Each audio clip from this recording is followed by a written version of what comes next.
right, Mary, nice to see you again. It's just And great to it's see you great to develop. talk to you. And I love watching, your work and what you've been doing with your channel and getting on, the channel of everyone else in this corner. And it's an endless source of information, and I'm always so impressed with what you have to say. Well, ditto with regard to what you're doing. Thank you. I'm enjoying your taking us through Zen and the Art of Motorcycle Maintenance. I think you're doing a wonderful job of the explication of that. It's just, and it fits so nicely with everything else that we've been talking about. So it was great to bring that voice into the conversation. Well, thank you. I mean, I feel like I'm kind of struggling through a lot of it. And, I know my interpretation isn't probably the scholarly one, it's the intuitive one. But, as I'm doing it, I'm learning. And I really like that, because I think a lot of what I wanted to do is really get a handle on his philosophy. So this is sort of there's a certain degree of selfishness in this series. And Well, it's like, we're all making our way through, yeah, right? yeah. And it's like these last chapters have really taken it out of me. It's like the only thing I can do every week. So I'm kind of sorry that I haven't gotten anything else out there. I haven't done anything. So we're doing this, and so I'm very happy about it. So I think what we wanted to talk about today is we have a very common interest, and that is how, let's just say, how important diet is on so many levels. Right. Is that a good way of putting it? How would you put it? Yes, I thought we had had a little bit of conversation through email about the connection between diet and mental health, Mm-hmm. which is kind of, I see a lot of deep connections with that. I see connections between our food system and spirituality in Mm-hmm. many ways. Um, I know that we both watch Dr. Mark Hyman, Mm-hmm. right? Yeah, And doctor's pharmacy. Yeah. right, and he's been talking a lot about our food system, how broken it is, what are the different ways that we could possibly fix it, and Mm-hmm. what strong effects it's having all through our society. So I thought it'd be great for us to talk about that. I Yeah. would like to ask you what you've noticed with regard, because I know you work clinically with Mm-hmm. people. How have you approached this from the standpoint of doing counseling with people as you go into that? Well, I'm going to tell you that this is a very, very, very difficult thing to change. I Mm. mean, it's almost like, you know, there is a real resistance, I think, to people feeling like what they put in their body and what actually happens with their body and their mind and their soul are related.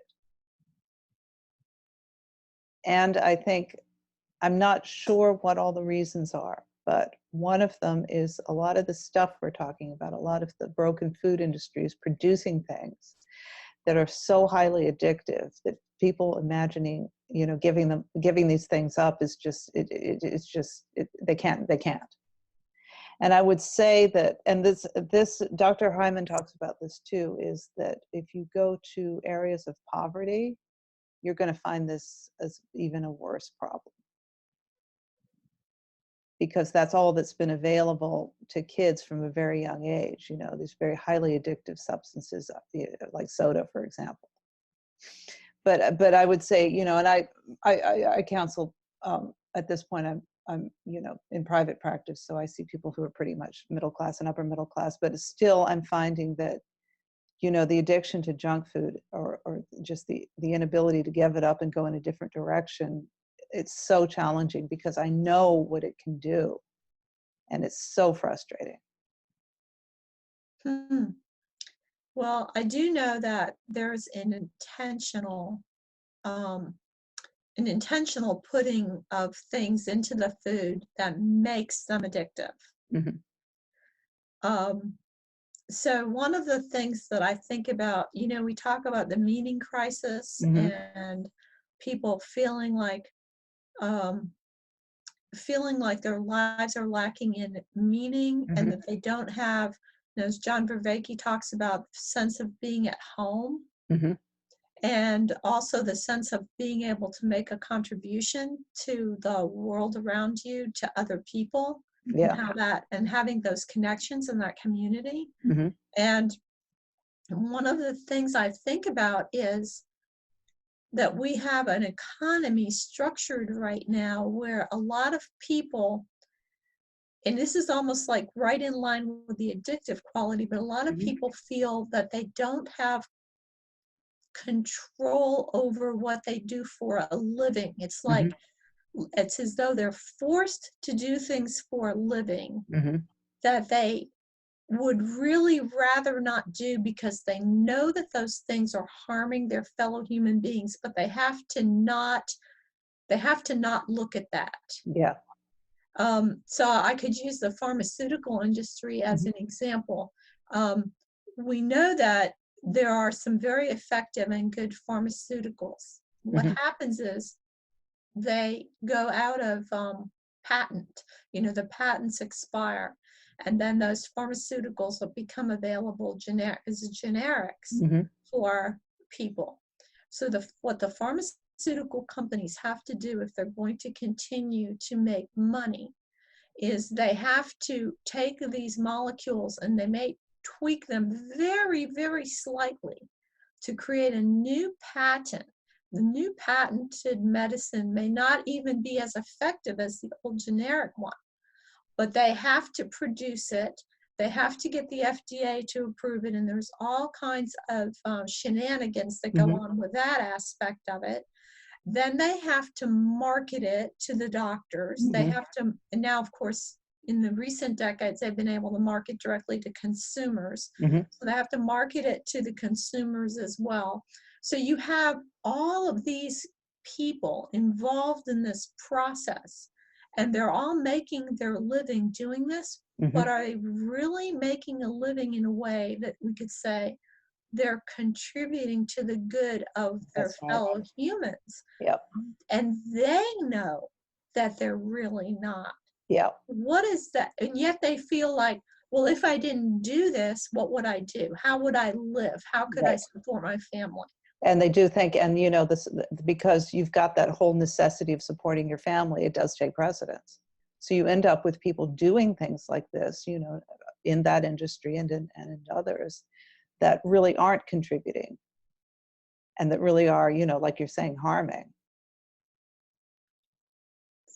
And So so, that's almost like another form of addiction. yeah, I mean, that you're between a rock and a hard place, you know. Yeah, And that some of the, like what you're, the way you're framing some of these jobs, some of these jobs today don't really, are so far removed from anything that has to do with our actual experience on the planet, a physical experience.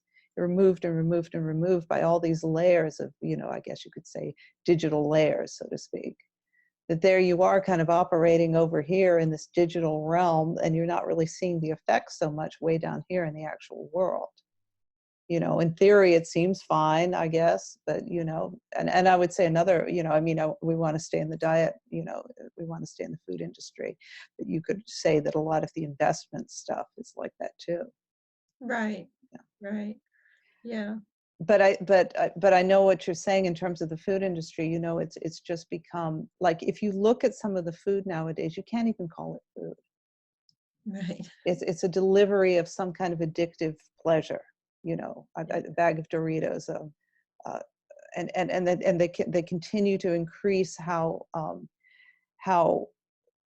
exciting they are in terms of colors and in terms of really in your face advertising and really out there. And these things are just they're corn and some chemicals and it's all formulated to be just addictive and not nutritious at all. Right.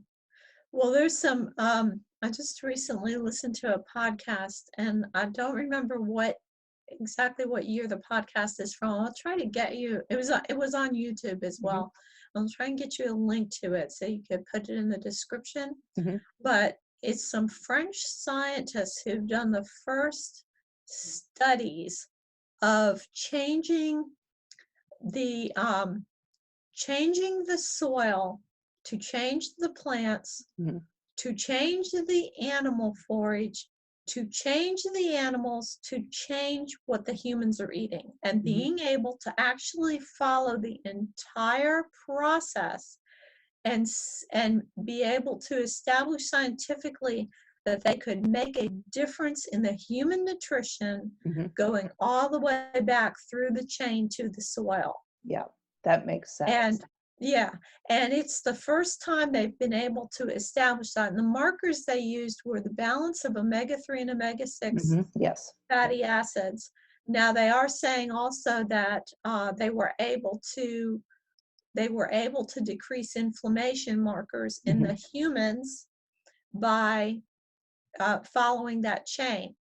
And so and what they're doing is they're replacing the scientist who started this was originally working in animal nutrition. He saw the change from when they went from the variety of animal feed to just feeding the animals corn and soy. He saw that change happen in France. He said they started importing corn and soy from, I think he said it was Brazil. And he was working in animal nutrition. And so when they switched the animals over to the corn and soy, they saw a lot of health problems with the animals. And then they had to do things to medicate those animals, Right. get them to be healthy on this diet that for them was abnormal. Yep. And then so he was working in that industry, and he saw the switch over. Then he saw the chronic health problems begin appearing in the human population. So he thought that there was definitely some kind of connection. And I think that there is too. I think there is a connection with that. So in my estimation, the 4 foods to avoid, and tell me if you agree with me, are corn, soy, wheat, and sugar. Well, I'm not sure about the wheat, because now I have a grinder. I grind wheat and I make my own bread. Right. I do know that there are different varieties of wheat, and that there have been genetic changes in the wheat. And by this, I'm not talking about genetic modification, like a GMO type of stuff. What I'm talking about with the wheat is just the breeding of the wheat through the 20th century. But there are older forms of wheat that people seem to be able to tolerate pretty well. A lot of people will say that they cannot eat pasta and breads in the United States, but if they go traveling to Italy or France or something, that they're able to tolerate those foods quite well. So I wouldn't make a blanket condemnation of wheat. I would say that if people might want to look for other forms of wheat that are not that are older, like the emmer wheat and spelt and different things like this, and you might be able to tolerate those very well.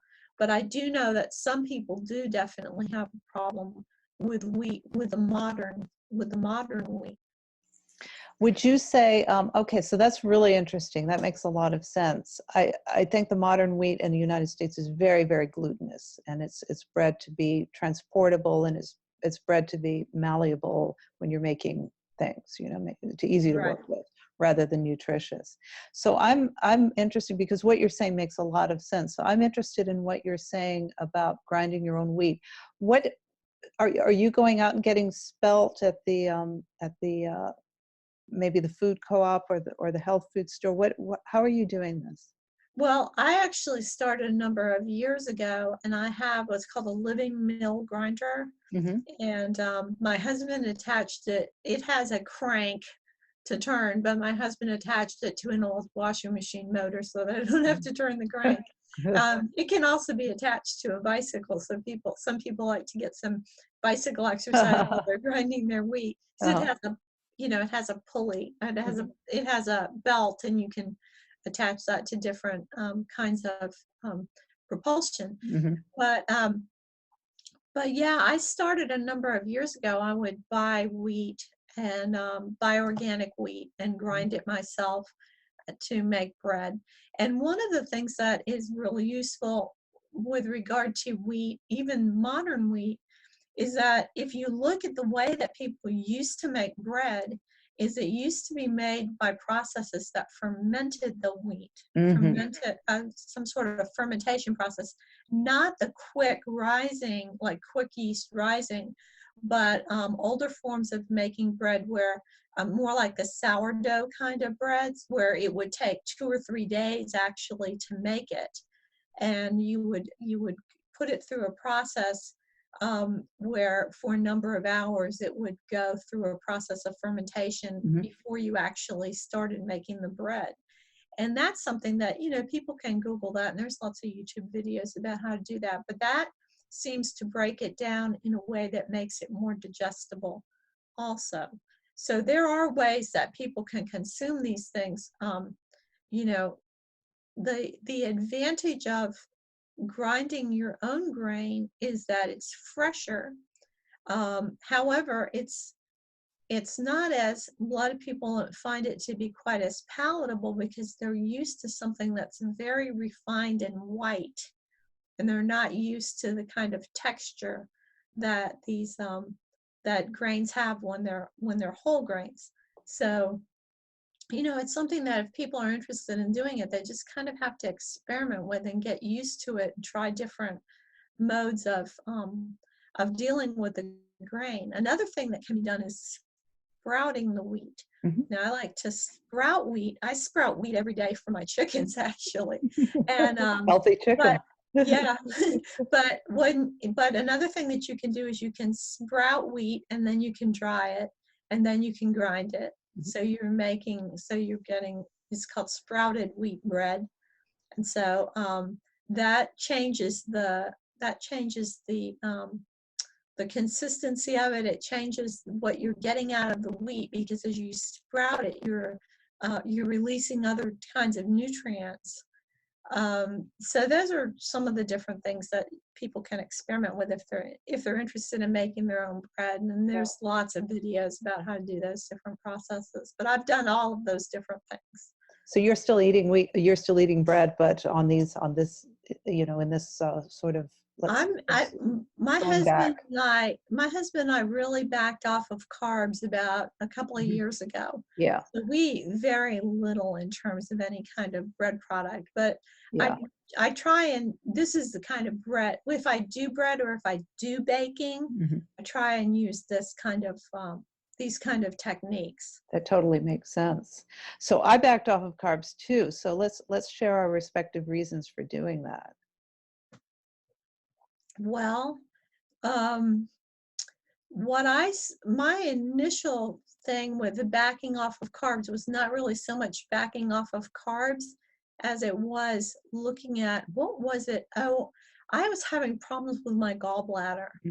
And my doctor had recommended that I have my gallbladder out. And this was like the second or third thing in a row where I had run across something where I felt like the medical industry was failing me, you know, because I thought, surely there's got to be something else that can be done besides removing an organ from my body, you know. So I had been for many years really trying to eat healthy, and so I was eating kind of what I call a low-fat diet. You know, I was following all the guidelines of low fat, because they consider that healthy. Yeah, yeah, absolutely. And a lot of places they certainly still do. Yeah.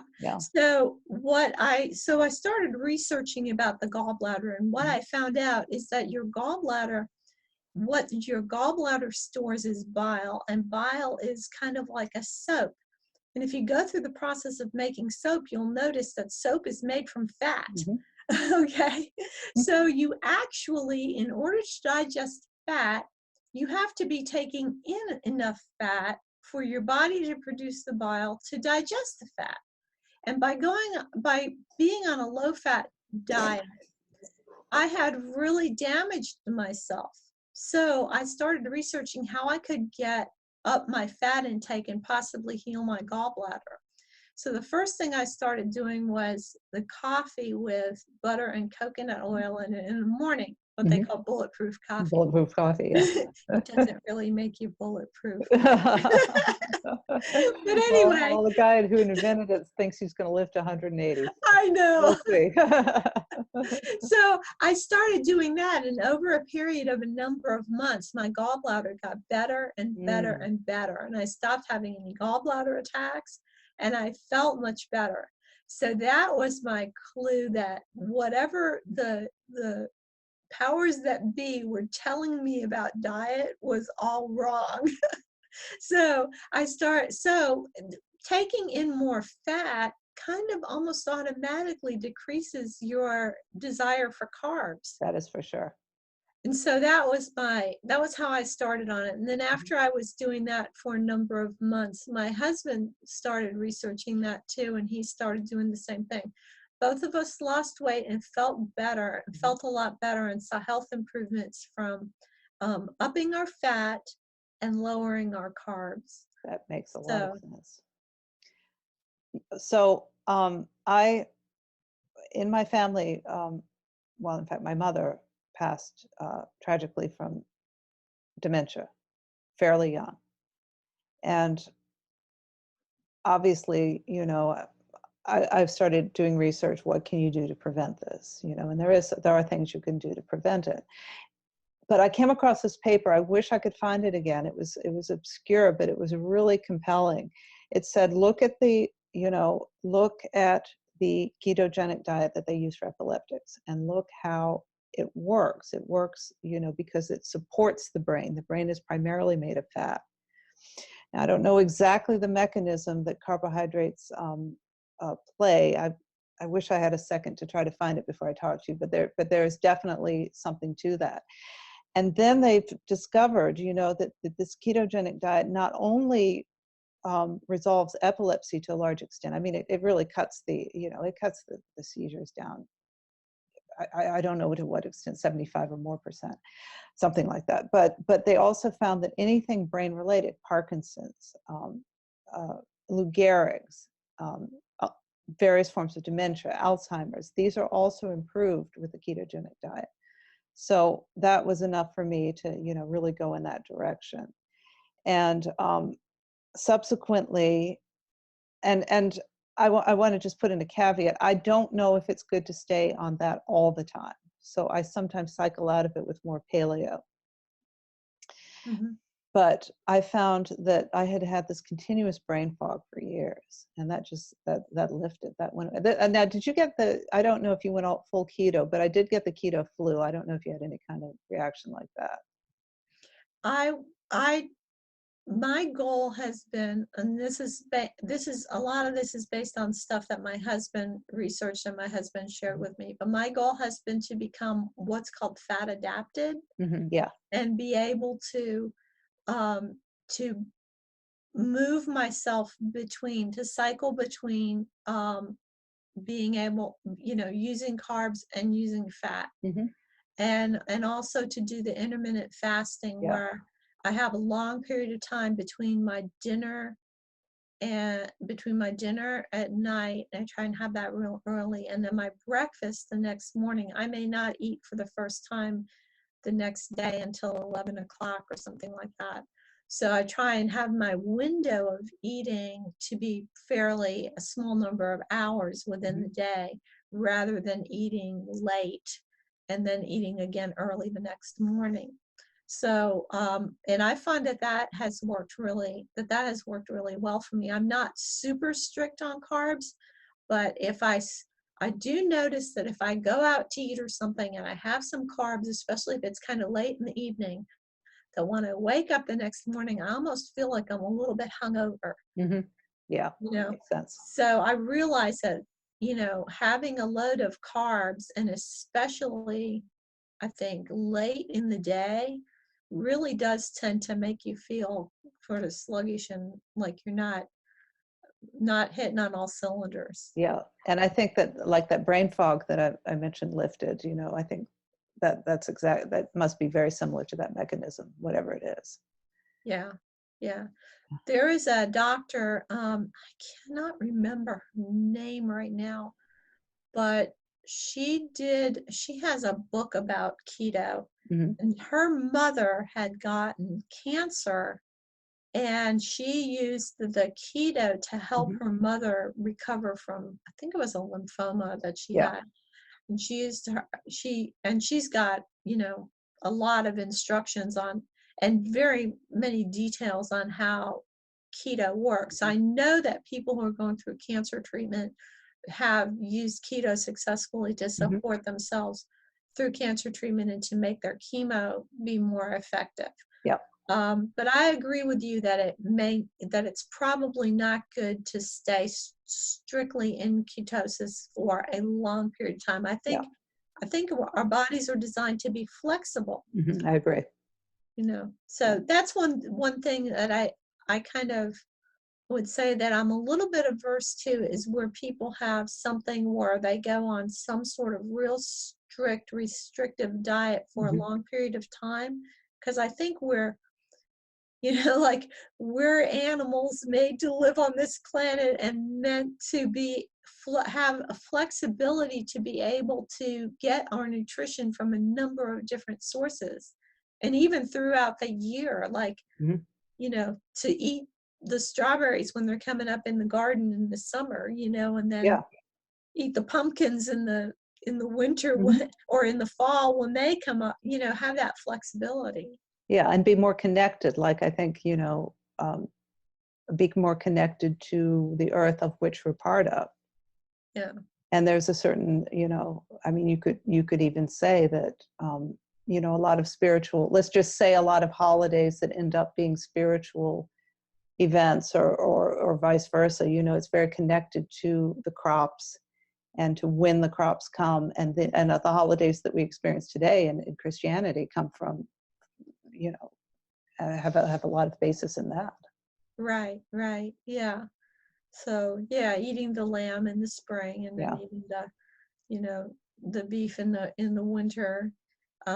Sometimes when people will make um, dietary suggestions, like for people being like vegetarian or vegan Hmm. or something like that, I'm like, what if you live, you know, in the far north? You don't have vegetables growing. You don't have vegetables growing all year long. You have to Hmm. be able to cycle in and out of relying on a lot of meat, then relying on the Hmm. vegetables and the grains, and then going back to relying on the meat.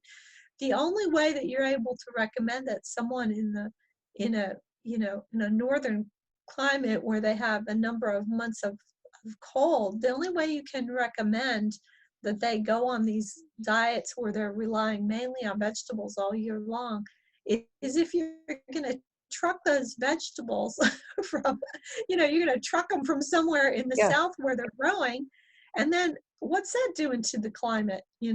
exactly. But you are gardening yourself, is that right? Yes, I am. Well, I'm fortunate living in Georgia. We have a Hmm. long growing season, so I've already got asparagus coming up. I'm so happy to hear that. Yeah. Um, yeah, my husband and I, we had an asparagus bed that was going for about 15 years. And in the past couple of years, we dug it completely out and Hmm. redug it because it had lost some of its productivity. But and we needed to put a barrier in between the asparagus bed and the neighbor's lawn because it was getting too much grass in it. Hmm.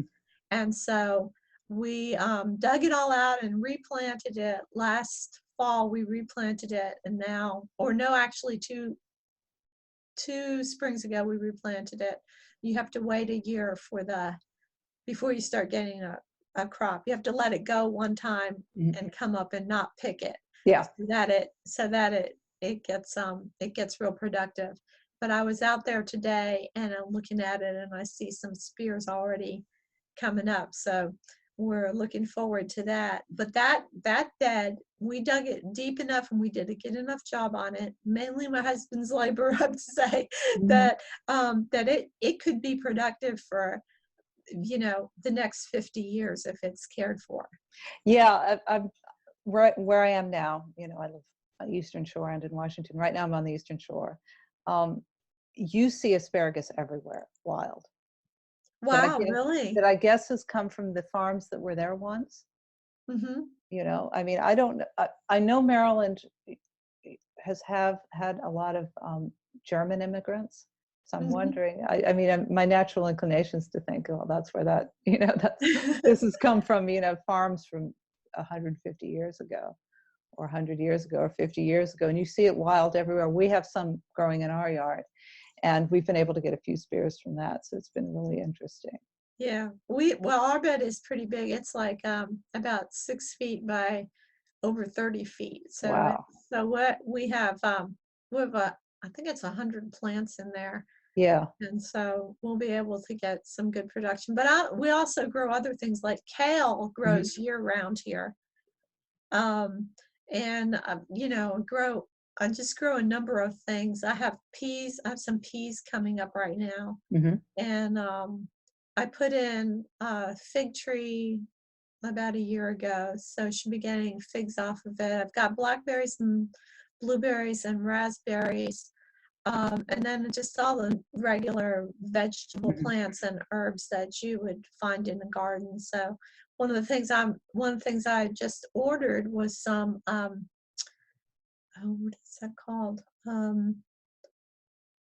Sambuca. I'm trying to think what the And these it's part. No, and these- it's not. It's I'm saying the Latin name and I can't think of the English name, but it's elderberry. ah, Elderberry. I ordered some elderberry plants, so I'm going to put in some elderberry bushes, which the flowers and the leaves can be eaten by chickens, as well as the berries. You make the mhm, elderberry syrup. mhm.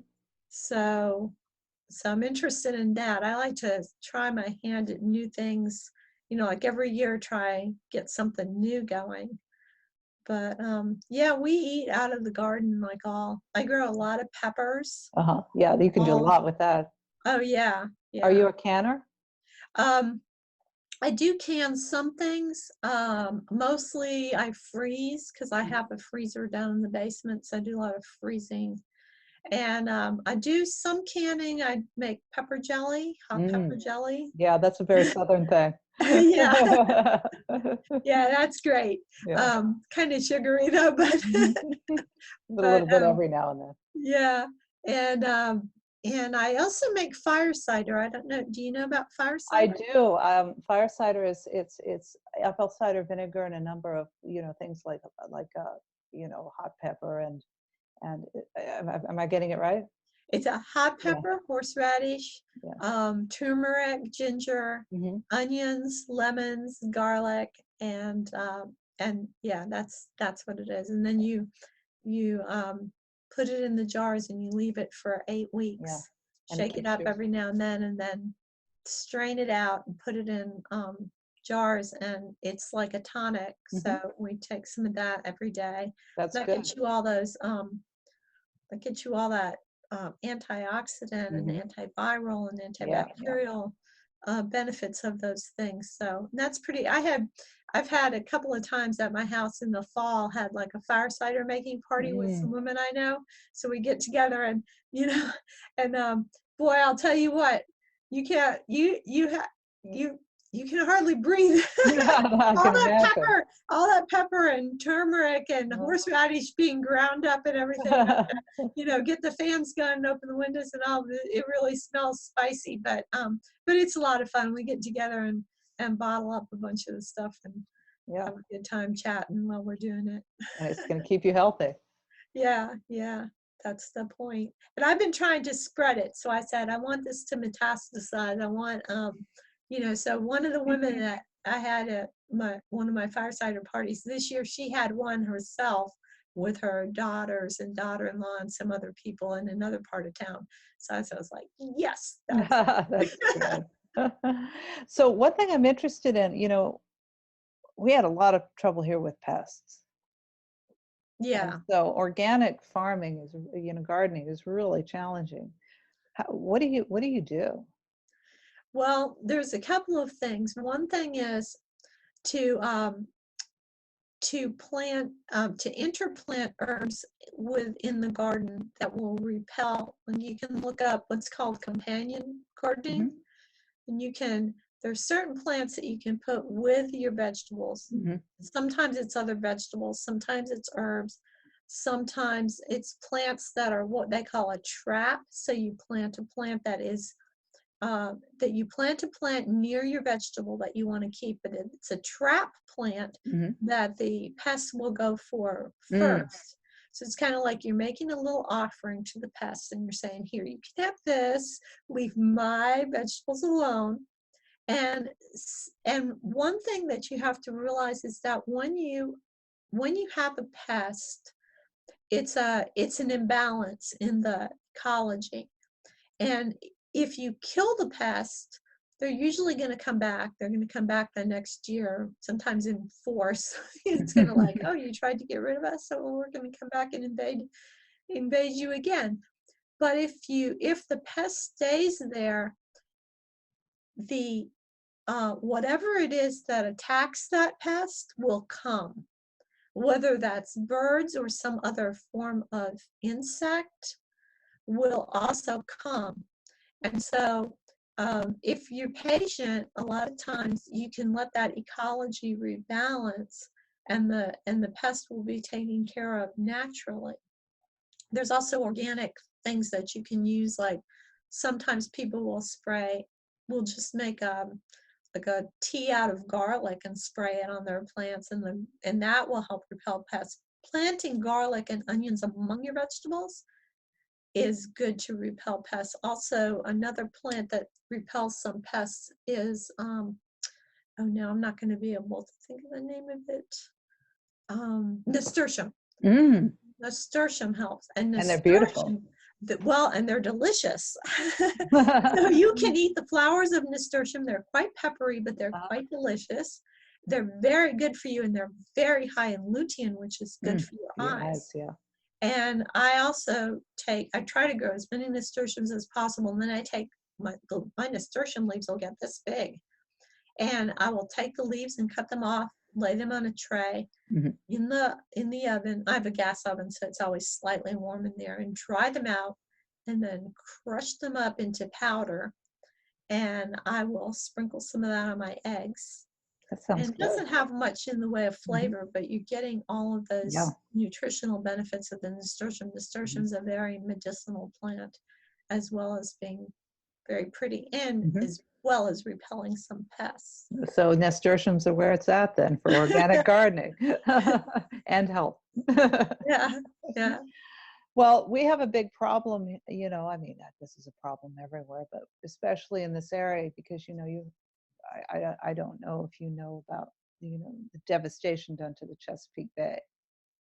No, I'm not familiar with that. Well, I don't know the whole history of it, but, for some time now, and a lot of it is runoff from chicken farms because they're, factory chicken farms, Purdue, things like that. But we've also got this problem, and this is nationwide, of that Roundup, that glyphosate. Right. Yeah, that they use as an herbicide, and that's killing the bay too. And the whole ecosystem is just really screwed up, and the fish are down big time, and it's really quite a tragedy. There's big dead zones in the Chesapeake Bay now. And another problem, and so, like sometimes it drives me crazy when people focus so much environmental stuff on things like, CO2, for example. Right.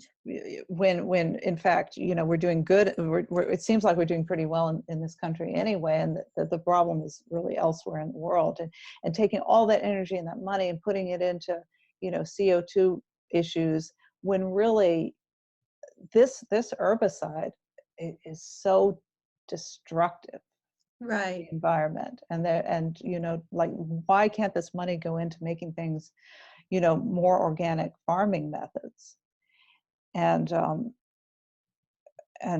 of course, I mean, on the other thing, of course, is this constant use of plastic that we do. It just is insane, but that's another issue. Although all this junk food that is making everyone sick and giving them all sorts of illnesses is packaged in plastic. So that's a whole nother thing. And that even, that, and I think we could do something about spirituality and junk food and plastic you know, you know what I'm saying? How the Right, soul is just being sucked out by uh, junk, plastic packaged junk food somehow. I don't know. This is, just kind of occurred to me, if we're going in right, that direction.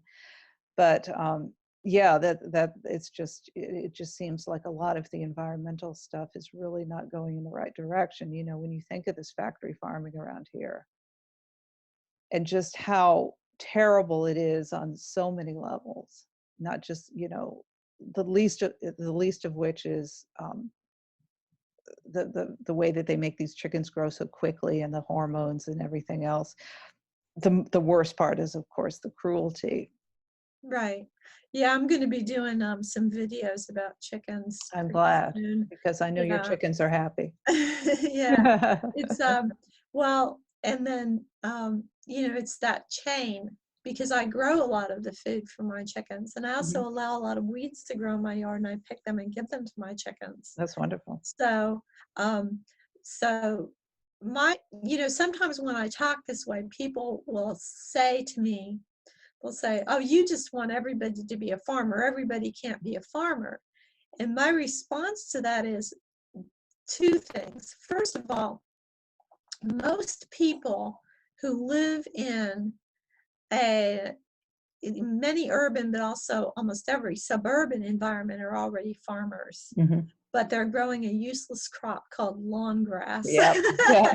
and That's a good and one. they're using lots of inputs, fertilizers, Mhm. um, and and various pest control things to grow this very useless crop. So I'm one of these people who wants everybody to, you know, tear up as much of their lawn as possible and grow food and fruits and vegetables instead. That's one thing. So Mhm. so a lot of people already are farmers. They just don't think of themselves as farmers, but they spend many hours every summer, cultivating a particular crop. But the other thing is that we're all involved in agriculture, whether we are farmers or not, because Mhm. we all eat. Mhm. And the decisions that we make when we walk into the grocery store are affecting agriculture. If the Mhm. Yeah, consumer does not, what the consumer demands is what the farmers are going to produce because they want to make a living too. that's right. And there's that. There also is, of course, some distortion that has to do with economic policy and the agriculture department and Mhm. subsidies and things like that. So there's some issues on that front that have to be dealt with kind of maybe more politically. But, um, you know, we live in a consumerist society, which in itself is not good because I believe that the home economy should be an economy of as much as possible production, not merely consumption. Mhm.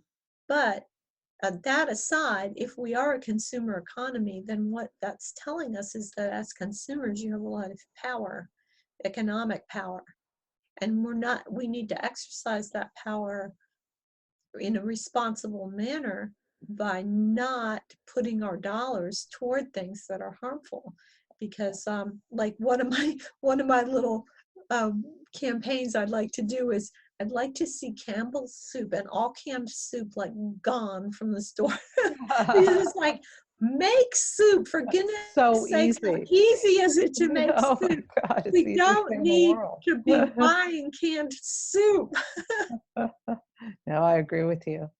And as a consumer, I mean, if you're looking at that consumption, I'm going to go back to my analogy of, of the plastic, the hyper decorated, hyper advertised plastic, several layers of plastic, the junk food, as yes, what's indicative of a great spiritual crisis of consumerism. You could say that's some of these things are the icons of that. I mean, Yeah. and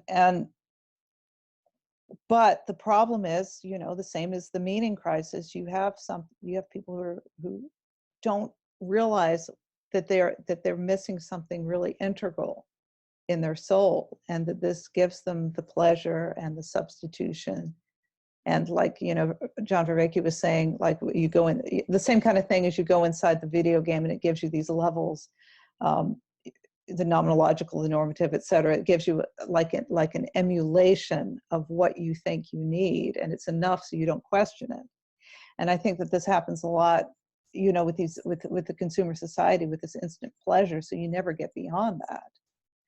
And I think this is also what's happening when you know, in my attempts to turn people around in terms of their diet, it's the same kind of thing. You know, you've got this level of pleasure that's so intense at this point that to get out of that is really difficult. And you could say that it's a great spiritual awakening to wake up to something like what you're saying and realize that as a consumer, not as an activist in the sense that we often oppose, you know, the strident kind of social things that are going on now that are more ego-based, but when you're talking about really getting in there and making actual, like distancing yourself from this pathology of consumerism, that was really a tall order, but it's also great spiritual progress to even get to that point. Right, right. Well, it because we're all connected. Mm-hmm. You know, everything that we do, and this is part of the understanding of being at home, being homed, like Mm-hmm. John Vervaeke says, is that we really are all connected. And we're either connected for good or we're connected for bad, but That's everything right. we do is going to ripple out, you know. Um, One thing I was thinking the other day when you're talking about plastic was, why do we buy children plastic toys? How worthless is that? Yeah. It's like, oh my goodness, a plastic toys. Nobody should ever buy their children plastic toys. You know, Yeah. that's a useless. What happens to these toys? They're all going to go. I would say maybe I'll make an exception for Legos. Do you think Legos are pretty good? Yeah, no, I would make it a safe. but but other than that, I mean, just about everything that a kid would play with can be made of metal. It can be made of wood. It you know it can be made of cloth. You know, Mm-hmm. dolls can be made of cloth and Mm-hmm. things like that. And they don't need to be playing with plastic things because, boy, what a tremendous waste that is. Yeah.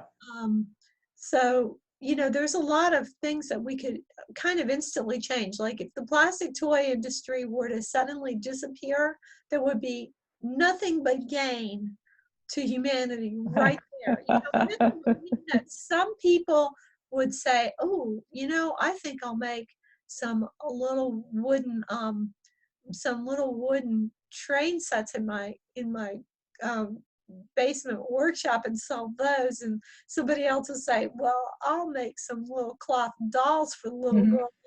And you know, the whole cottage industry stuff of all of these craft things that when children hold them, they're getting something so different in their aesthetics Mm-hmm.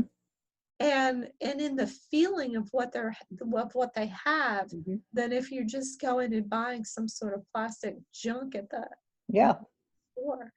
it's more connected to the source. Right, Way down there are some weird plastic things that don't even resemble what they're supposed to represent to begin with. right. Yeah. Yeah, and the imagination, Mm-hmm. you know, I mean, you look at like what is it, those little corn husk dolls that kids used to have? Oh, weren't those Little great? girls used to have those corn husk dolls. Or Uh-huh. I remember years ago, what was it, the Raggedy Ann and Andy? They were made all of cloth with They're their made all of cloth. Yeah. Yeah. you know, and how sweet those things are compared with many of the toys that kids. A lot of the toys, the figural toys, Mm-hmm. look so monstrous They're too. frightening. I agree with you. And that's another thing that I've noticed is like if things aren't really in your face and out there and you know have some kind of emotional appeal to the you know most primal emotions of fear or um, you know the try to get you excited in one way or another, to try to like really grip you and grab you in and and all this stuff, and we're going to go back to all this junk food, is it's also formulated to do that to you, you know, this whole lack of attention that everyone has because of the just being on the internet all the time and all these dopamine addiction. So all these things are reflective of that. Everything has to, you know, grab you and appeal to you, and there isn't that subtlety that you're talking about. That isn't that kind of necessity for imagination and engagement. It's really weird when you when you think Yeah. about it. We're almost living like we're living in inhuman lives Yeah, in some way, we're in the topsy-turvy world. Yeah. But the good thing is like if you can wake up to it, we have the freedom to escape it, at least in our own backyard. Yeah. Yeah. In our own homes. Have some peace and Yeah. have some soup. Yeah, so that you made, yes. Feed the chickens. Yeah. Yeah. All right. Well, this is a So great conversation. this So, is a great conversation. I'm glad we talked about this because we certainly have this in common. And so um, unfortunately our time's up, but I would love to, in the very near future, have another chat more on the, in the direction of well, one thing that you mentioned was, this interest in the phenomenology of Christianity, of the personal. Like, this is what I loved about your thing today, was the personal. You feel like you have a personal representation, or the presence, right. because I've got this ongoing, relationship with, is quality God? Did God create quality, or did quality, and I'm still in this space, and I would love to continue that discussion with you. Well, I think you will, yeah, I think you will really like my next video where I'm Good. going to unpack some of this stuff. And I don't know if you saw John Vervaeke's conversation with Andrew Sweeney. I think you would really like that, especially from the standpoint of your own training in psychology. I think you'll find that quite fascinating. And so I really want to kind of unpack some of that a little more, um, using some of the concepts that John Vervaeke had in that video, because a lot of things have to do with interpretation. Mm-hmm. They have to do with context. John Vervaeke has talked about the issue in his own life. He's talked about, kind of like, talked about directly, but kind of hinted at the idea of people attempting to manipulate others into Mm-hmm. certain experiences. Mm. All of those things are really important to talk about. So maybe we'll get to talk again after I do my next video on that topic. I think you'll have a lot of things to come back I think I on will, about that. because I certainly like the direction of this last one. So I'll look at that, and I'll look at the Sweeney interview, and let's talk soon, Okay. All and, right. and maybe for longer. All right. Okay, thanks, Mary, and thanks for suggesting this topic. I really Oh, enjoyed thank you this. too. Take care. Take care, and I'll see you soon.